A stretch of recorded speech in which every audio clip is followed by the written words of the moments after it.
خاتم النبیین الصلاۃ والسلام علیک یا خاتم المعصومین بلغ اللہ بکمالہ کشف الدجی بجمالہ حسنت جمیع خصالہ صلو علیہ وآلہ۔ فضل رب الاولا اور کیا چاہیے، مل گئے مصطفیٰ اور کیا چاہیے، دامن مصطفیٰ جن کے ہاتھوں میں ہے ان کو روز جزا اور کیا چاہیے، نعمتیں دونوں عالم کی دے کر ہمیں پوچھتے ہیں بتا اور کیا چاہیے، اے رسول خدا تیرے بیمار کو باغ طیبہ کی آب و ہوا چاہیے، حاضری ہو گئی ان کے دربار میں مل گیا مدعا اور کیا چاہیے، فضل رب الاولا اور کیا چاہیے، مل گئے مصطفیٰ اور کیا چاہیے۔ ہر ابتدا سے پہلے ہر انتہا کے بعد ذات نبی بلند ہے، ذات خدا کے بعد دنیا میں احترام کے قابل ہیں جتنے لوگ، میں سب کو مانتا ہوں مگر مصطفیٰ کے بعد۔ قابل احترام، واجب الاحترام، سٹیج پر جلوہ فروز، پیران عظام، مشائخ عظام، علماء کرام، نعت خوان حضرات، نقیب محفل، معززین علاقہ، بزرگوں، نوجوانوں اور بچوں، اور بالخصوص میزبان ذکر، السلام علیکم ورحمۃ اللہ وبرکاتہ۔ اللہ رب العزت کی حمد و ثنا کے بعد نبی کریم سرکار دو جہاں صلی اللہ علیہ وآلہ وسلم کی بارگاہ میں ہدیہ درود و سلام پیش کرنے کے بعد اللہ سے دعا ہے کہ اللہ رب العزت ہم سب کی یہ حاضری اپنی پاک بارگاہ اقدس کے اندر قبول و منظور فرمائے۔ ہم سب کا یہ مل کر بیٹھنا رسول خدا صلی اللہ علیہ وآلہ وسلم کی بارگاہ کے اندر بھی قبول و منظور فرمائے، اور اللہ تعالیٰ جس فقیر کی مزار پر ہم حاضر ہوئے ہیں اللہ تعالیٰ پیر حضور بخش کمیرہ رحمۃ اللہ علیہ کی مزار پر ہماری حاضری قبول و منظور فرمائے۔ حضرات محترم، اللہ تعالیٰ نے اس کائنات کا جو وجود رکھا ہے وہ نام محمد رسول اللہ کی وجہ سے رکھا ہے۔ یہ جتنی بہاریں ہیں یہ سب اس بہار کی وجہ سے ہے۔ نبی کریم سرکار دو جہاں صلی اللہ علیہ وآلہ وسلم کے بارے میں ایک سنی کا عقیدہ ہے کہ جب بہار آتی ہے درخت اپنی بہار مناتے ہیں، اور جب ربیع الاول کا مہینہ آتا ہے خوشبخت اپنی بہار مناتے ہیں،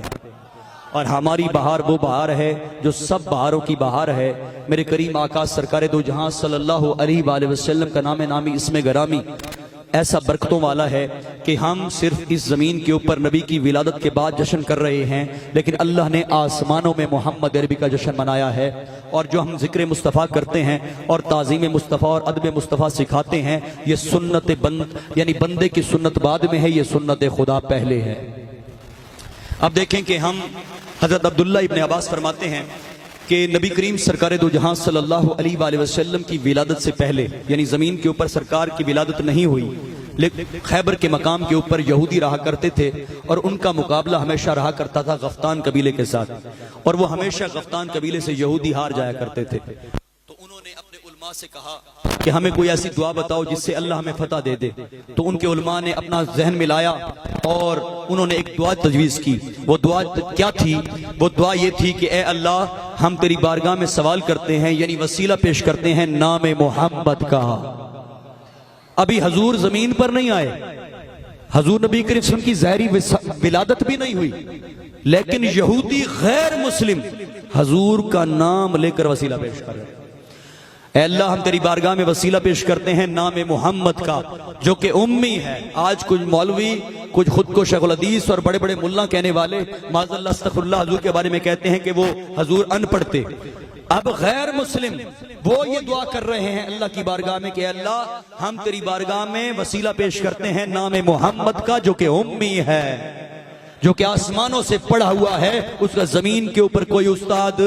نہیں ہے، اور آخری زمانے میں آنے والا ہے۔ حضرت عبداللہ ابن عباس فرماتے ہیں کہ جب انہوں نے یہودیوں نے یہ دعا مانگی تو اللہ نے غفتان قبیلے کے اوپر یہودیوں کو فتح دے دی۔ اب غیر مسلم اگر نام محمد سے فائدہ اٹھا سکتا ہے تو ہم تو حضور کے امتی ہیں، ہم تو حضور کو ماننے والے ہیں، ہم تو حضور کے غلام ہیں۔ حتیٰ کہ ابو لہب نے جب اپنی صوبیہ لونڈی کو آزاد کیا انگلی کے اشارے سے، حضرت عباس فرماتے ہیں کہ خواب کے اندر دیکھا میں نے ابو لہب کو اور پوچھا اس سے کہ تیرا معاملہ کیا ہے؟ اس نے کہا ویسے تو عذاب میں مبتلا ہوں، لیکن سوموار کے دن جب محمد عربی کی ولادت کا دن تھا اس دن میں نے اپنی جو لونڈی ہے اسے آزاد کیا تھا اور ایک انگلی کے اشارے سے کیا تھا، اسی انگلی سے سوموار کے دن مجھے سیراب کیا جاتا ہے اور میرے عذاب میں تخفیف کی جاتی ہے۔ اب غیر مسلم حضور کے نام سے اتنے فوائد حاصل کر رہے ہیں تو ہم تو حضور کی امت ہیں، حضور کے غلام ہیں، اور حضور نبی کریم سرکار دو جہاں صلی اللہ علیہ وآلہ وسلم کا کلمہ اپنے سینے میں لیے بیٹھے ہیں، لا الہ الا اللہ محمد رسول اللہ۔ آدم علیہ السلام سے جب سزا خطا سرزد ہوئی، حضرت عمر فاروق فرماتے ہیں میرے کریم آقا سرکار دو عالم صلی اللہ علیہ وسلم نے فرمایا، آپ نے فرمایا کہ جب آدم علیہ السلام سے خطا سرزد ہوئی، اللہ سے معافی مانگی تو جس نام سے مانگی وہ نام محمد تھا، نام محمد تھا صلی اللہ علیہ وسلم۔ اللہ نے پوچھا آدم تو نے یہ نام کیسے پہچانا ہے؟ یا اللہ جب تو نے میرے اندر روح پھونکی تو میں نے عرش کے ستونوں پر لکھا دیکھا لا الہ الا اللہ محمد رسول اللہ، تو میں پہچان گیا کہ یہ جو جس کا نام نامی اسم گرامی تیرے نام کے ساتھ جڑا ہے تو یہ بہت عظمتوں والا نام ہے۔ اللہ نے فرمایا آدم تو نے ٹھیک کہا ہے، اگر ہم محمد کو پیدا نہ کرتے تو ہم تجھے بھی پیدا نہ کرتے۔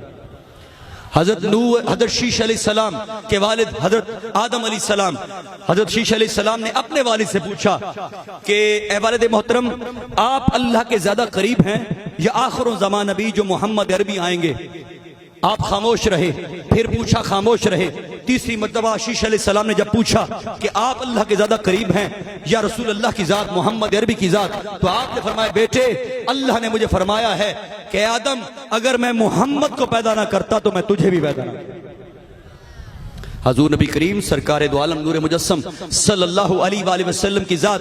امام الانبیاء بن کر اس کائنات کے اندر تشریف لائے۔ بے شک آپ آخر الزمان نبی ہیں، لیکن نبی کی اولیت بھی ہے، حضور کا آخر بھی ہے، حضور کا ظاہر بھی ہے، حضور کا باطن بھی ہے، اور جیسی رسالت عامہ قل یا ایھا الناس انی رسول اللہ الیکم جمیعا، جیسی رسالت عامہ محمد عربی کو عطا ہوئی، یعنی شجر و حجر سے لے کر شمس و قمر تک، بحر و بر سے لے کر غلام و رضوان تک، اور زمین سے لے کر آسمان تک محمد تیری رسالت ہے۔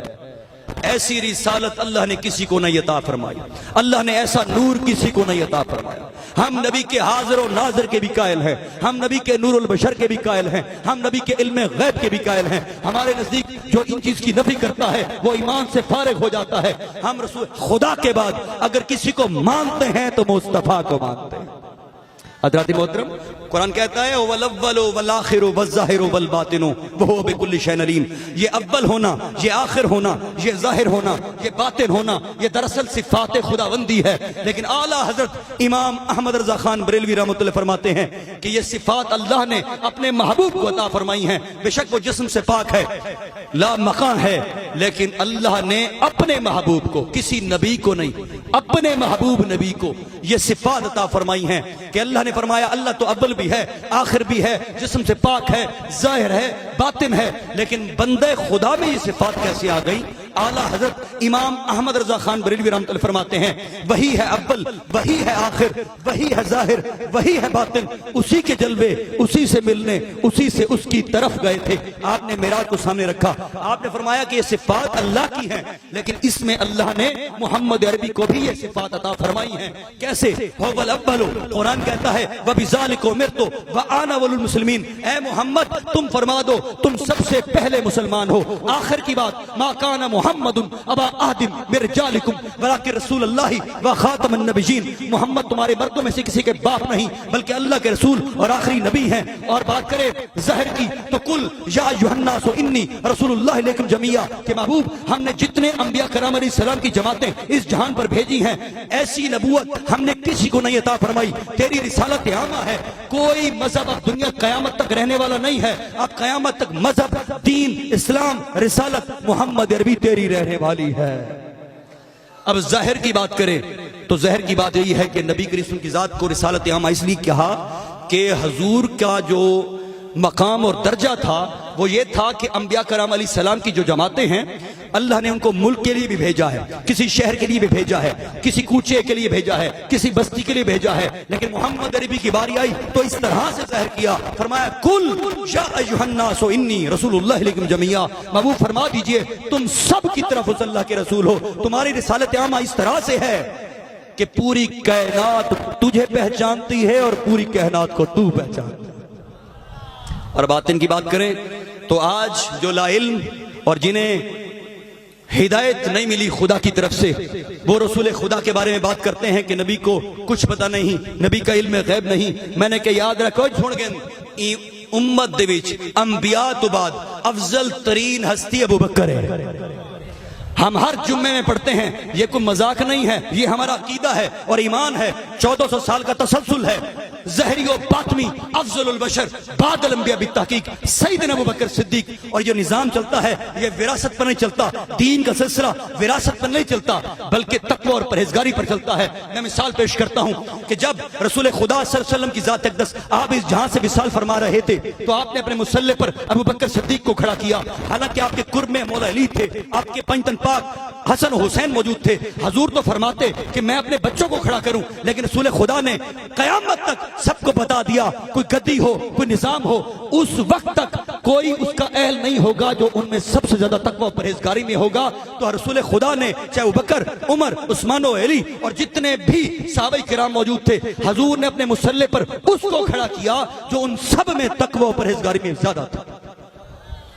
کیونکہ یہ دین کا جو مسلح ہے یہ وراثت نہیں ہے۔ آج تو چل جاتی ہے پیر دا پتر پیر دے، جناب مولوی دا پتر مولوی، لیکن دین کا مسلح ازل سے ایسا نہیں ہے۔ نبی کریم صلی اللہ علیہ وسلم نے یہ واضح کر دیا کہ میرا داماد، میرا بیٹا تو علی ہے، پنجتن پاک ہے، حسن حسین کا والد ہے، لیکن میں دین کا مسلح اس کو دے رہا ہوں جو تم سب میں تقوی اور پرہیزگاری میں آگے۔ اور باطن کی بات، اب اس کی بات کر رہا ہوں کہ باطن جو لوگ علم غیب کی بات کرتے ہیں، ایک بات بتاؤ، مدینے کے اندر میرے کریم آقا سرکار دو جہاں صلی اللہ علیہ وآلہ وسلم کی ذات اقدس ابو بکر صدیق ساتھ ہیں۔ میرے کریم آقا نے جاتی جگہ پر ابو بکر صدیق کو روک لیا اور روک کر فرمایا، ابو بکر مجھے رب کی عزت کی قسم جس کے قبضے قدرت میں میری جان ہے، میرے باطن کو سوائے خدا کے کوئی پہچانے نہیں، یا خدا جانتا ہے یا مصطفیٰ جانتا ہے۔ اس لیے یاد رکھو ہمارے پاس کوئی چارہ نہیں ہے، ہم زیادہ نہ عبادت ہے نہ ریاضت ہے، کچھ توشہ خیر نہیں ہے، لیکن ہمارے پاس دامن مصطفیٰ ہے، شفاعت مصطفیٰ ہے، اس کے بغیر ہمارا کوئی چارہ نہیں ہے۔ حضرت محترم، میں نے جو آیت پڑھی ہے لَقَدْ جَاءَكُمْ رَسُولٌ مِّنْ أَنفُسِكُمْ عَزِيزٌ عَلَيْهِ مَا عَنِتُّمْ حَرِيصٌ عَلَيْكُمْ بِالْمُؤْمِنِينَ رَءُوفٌ رَحِيمٌ، اس کا ترجمہ یہ ہے کہ لوگو اللہ دا نبی تواڈے واسطے بہت شفیق ہے۔ اللہ دا نبی ان جہان وچ تساں جیڑا گند کرو حضور کو تکلیف تھی، اتھا تساں عبادت کرو اللہ تعالیٰ دا رسول خوش تھی، یعنی تمہیں یہاں پر کانٹا چپ جائے، تمہیں تکلیف ہو، رسول خدا کو وہاں پر تکلیف ہوتی ہے۔ وہ اتنے شفیق ہیں، وہ امت کی اتنی بھلائی کے چاہنے والے ہیں، اور ہمارا 1500 سالہ جشن آج الحمدللہ ہم یہ دعوے سے کہہ سکتے ہیں کہ ہمارا وہی طریق ہے جو صحابہ کرام اہل بیت کا حضور کے ساتھ تھا۔ الحمدللہ ثم الحمدللہ ہم دعوے کے ساتھ کہہ سکتے ہیں کہ ہم رسول خدا کو مشکل کشا بھی مانتے ہیں، حاجت روا بھی مانتے ہیں، کہ جو بھی در مصطفیٰ کے پاس پہنچ جائے وہ خالی نہیں آتا، کیونکہ دونوں جہانوں کی نعمتیں ہیں آپ کے دونوں خالی ہاتھوں کے اندر۔ اِنَّا أَعْطَيْنَاكَ الْكَوْثَرَ، کوثر خیر کثیرہ ہے۔ حضرت عبداللہ ابن عباس فرماتے ہیں خیر کثیرہ، اتنا خیر کہ جس کی کوئی انتہا نہ ہو۔ وہ کہتے ہیں کہ حضرت جابر رضی اللہ تعالیٰ خندق کے مقام پر نا، حضرت جابر رضی اللہ تعالیٰ عنہ نے دیکھا کہ حضور نے اپنے قربان جاؤں پیٹ کے ساتھ پتھر باندھا ہوا ہے، اور صحابہ کرام کی کافی تعداد موجود ہے، اور انہوں نے دیکھا، گھر گئے، اپنی بیوی سے پوچھا کہ گھر میں کیا ہے، اس نے کہا چھوٹا سا بکری کا بچہ ہے اور ساتھ تھوڑے سے جو پڑے۔ اس نے کہا ٹھیک ہے تم اس کی تیاری کرو، میں حضور کی بارگاہ میں جاتا ہوں، ان سے عرض کرتا ہوں کہ چند صحابہ ساتھ لے آئیں، رات کا کھانا میرے ساتھ ہاں تناول فرمائیں۔ حضرت محترم اب دیکھیے کہ حضرت جابر رضی اللہ تعالیٰ عنہ جب حضور کی بارگاہ میں جاتے ہیں خندق کے مقام پر، آرام سے آہستہ سے محمد عربی کی بارگاہ میں عرض کرتے ہیں یا رسول اللہ صلی اللہ علیہ وسلم آج رات کا کھانا آپ کا ہمارے پاس ہے اور آپ چند ساتھیوں کے ساتھ تشریف لے آئیے۔ میں قربان جوا کے کریم سرکار دو عالم نور مجسم صلی اللہ علیہ وآلہ وسلم کی ذات اقدس پر میرے کریم آقا نے اونچی آواز میں فرمایا کہ خندق والو جتنے بھی تم سب ہو، تم سب کا رات کا کھانا جابر کے گھر میں ہے۔ حالانکہ آپ نے تو دیکھا کہ حضور کو تو میں نے آہستہ سے کہا ہے، حضور نے تو سب کو دعوت دے دی ہے، لیکن وہ صحابی تھے، وہ ایمان کے مضبوط تھے، حضور کے سچے غلام تھے، وہ جانتے تھے کہ جس نے حکم دیا ہے پوری بھی وہی کرے گا۔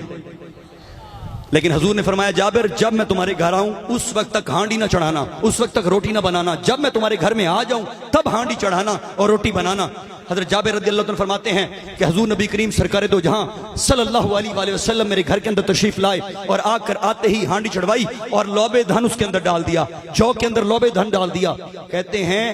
حضور نبی کریم صلی اللہ علیہ وسلم نے کھانا تناول فرمایا، اور جب سرکار دو عالم نور مجسم صلی اللہ علیہ وآلہ وسلم کی ذات اقدس وہاں سے تشریف لے کے جانے لگی تو اس وقت دیکھا کہ اس کے اندر، اس سالن کے اندر، اس دیگچی کے اندر سالن ویسے کا ویسا موجود ہے اور جو جیسے بنائی تھی ویسی کی ویسی موجود ہے، لیکن حضور کے ساتھ آئے ہوئے 1000 صحابی کھانا تناول فرمایا۔ دونوں جہانوں کی نعمتیں ہیں خالی ہاتھوں کے اندر۔ میرے کریم آقا سرکار دو جہاں صلی اللہ علیہ وسلم کی ذات اقدس کے پاس صحابہ کرام جایا کرتے تھے۔ آج جب ہم حضور کو حاجت روا مانتے ہیں، مشکل کشا مانتے ہیں، حضور کو مانتے ہیں کہ اللہ نے اختیار دیا ہے۔ محمد عربی کے بارے میں اللہ نے فرمایا ہے، حضور فرماتے ہیں اللہ نے تمام خزانوں کی کنجیاں میرے ہاتھ کے اوپر رکھی ہے، اللہ مجھے دیتا ہے اور میں بانٹتا ہوں۔ تو اسی لیے ہم رسول خدا کو حاجت روا مانتے ہیں، مشکل کشا مانتے ہیں، اور یہ مانتے ہیں کہ آپ کی شفاعت کے بغیر ہمارا کوئی چارہ نہیں ہے۔ لیکن حضرات اب بتاؤ کہ ہمارے سر میں درد ہو ڈاکٹر کے پاس جاتے ہیں، یہ دنیا کی بات کر رہے ہیں، دنیا سر میں درد ہو ٹیکا لگاتا ہے، ٹھیک ہو جاتے ہیں۔ وکیل کے پاس جائیں، کیس لڑے، ہمیں زمین کی پراپرٹی کا مسئلہ ہو، وہ ہمیں کیس جتوا دے تو ہم اسے خوش ہو جاتے ہیں کہ اس نے ہماری مشکل حل کی۔ کوئی اور دفتر کا معاملہ ہو تو آفیسر سے کہتے ہیں کہ ہمارا معاملہ حل کرو۔ کوئی بھی دنیاوی معاملہ ہو، بے شک دنیاوی معاملے میں وہ تمہارے حاجت روا بھی ہوتے ہیں، وہ تمہارے مشکل کشا بھی ہوتے ہیں۔ جب دنیا کے لوگ تمہارے حاجت روا اور مشکل کشا ہو سکتے ہیں تو بتاؤ جس کو بالمومنین رؤوف الرحیم رب نے بنایا وہ مشکل کشا نہیں۔ حضرات محترم، اس لیے یاد رکھو کہ ہم حضور نبی کریم سرکار دو جہاں صلی اللہ علیہ وآلہ وسلم کی امت میں ہیں، اور یہ فضیلت حاصل ہے۔ انبیاء کرام علیہ السلام کی جماعتوں نے بھی اللہ کی بارگاہ میں یہ آرزو کی تھی کہ مالک تو ہمیں نبی اور رسول نہ بنا بلکہ اسی محمد عربی کی امت میں سے ادنا سا بندہ